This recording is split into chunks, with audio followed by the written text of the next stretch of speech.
International organizations play several roles in multilateral negotiations, including sponsoring conferences and also encouraging coalitions, the coalition diplomacy.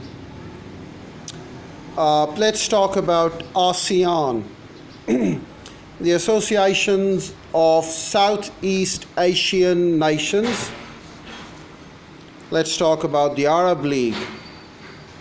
Let's talk about EU, European Union, an attempt to create a unified policy for their members. Regular meetings of the UN and its agencies and regional organizations provide forums for parliamentary diplomacy, oratory, propaganda, and negotiation.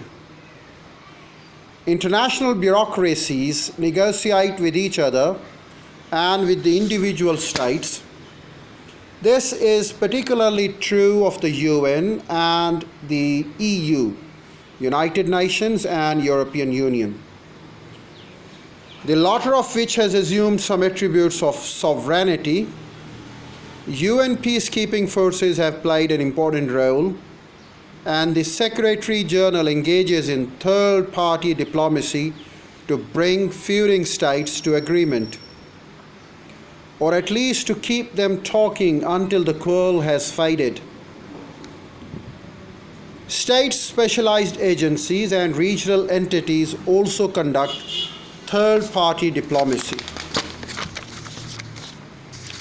Well, when we talk about diplomacy, earlier we talked about the aspects of diplomacy in the ancient ages, and then we moved on to the diplomacy in medieval ages. We talked about the diplomacy in modern ages, and then we talk about diplomacy on different levels. We talk about diplomacy in bilateral relations, or we talk about diplomacy in multilateral occasions.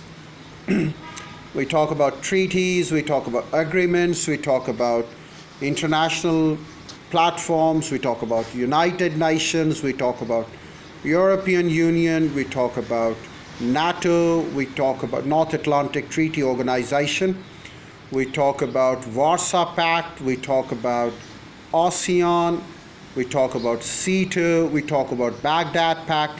In fact, there are several different organizations, platforms, protocols serving for the cause of diplomacy, and it continues. Well, when we talk about diplomacy, we necessarily talk a lot about diplomatic personnel, and I would like to bring in diplomatic personnel in my discussion in the forthcoming video.